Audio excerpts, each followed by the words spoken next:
চুতীয়া ছাত্ৰ সন্থাই প্ৰয়াত শিল্পী ৰাজীৱ শদিয়াৰ নামত প্ৰতি বছৰে প্ৰদান কৰিব বঁটা। প্ৰথম বৰ্ষৰ বঁটাৰ বাবে মহেন্দ্ৰ হাজৰিকাৰ নাম ঘোষণা। প্ৰয়াত গণশিল্পী ৰাজীৱ শদিয়াৰ নামত প্ৰতি বছৰে চুতীয়া ছাত্ৰ সন্থাই প্ৰদান কৰিব লৈছে বঁটা। ৭ বহাগ সাধনী দিৱসৰ দিনটোত এই বঁটা প্ৰদান কৰিব বুলি আজি ডুমডুমাত মন্তব্য কৰে তিনিচুকীয়া জিলা চুতীয়া ছাত্ৰ সন্থাৰ সভাপতি নয়নজ্যোতি বৰশইকীয়াই। চুতীয়া ছাত্ৰ সন্থাৰ তিনিচুকীয়া জিলা সমিতিৰ উদ্যোগত জাতি মাতৃৰ গীত গোৱা শিল্পী মহেন্দ্ৰ হাজৰিকাক প্ৰথম বৰ্ষৰ বাবে এই বঁটা প্ৰদান কৰা হ'ব বুলি ঘোষণা কৰে।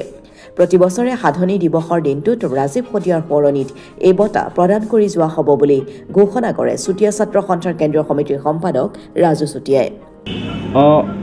অসমৰ এজন খাটি খোৱা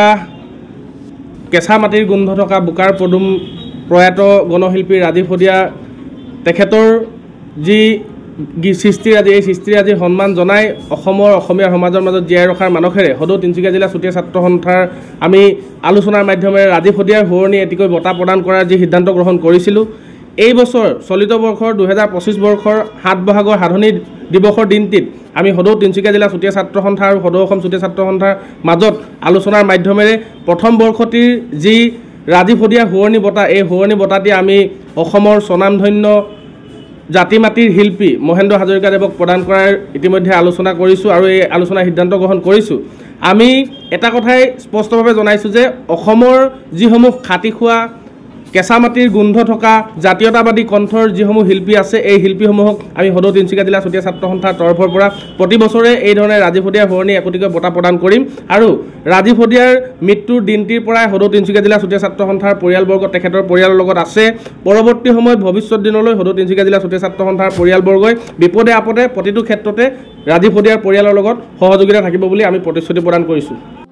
গণশিল্পী ৰাজীৱ শদিয়াৰ মৃত্যুত সদৌ অসম চুতীয়া ছাত্ৰ সন্থাৰ পৰিয়ালবৰ্গই গভীৰ শোক প্ৰকাশ কৰাৰ লগতে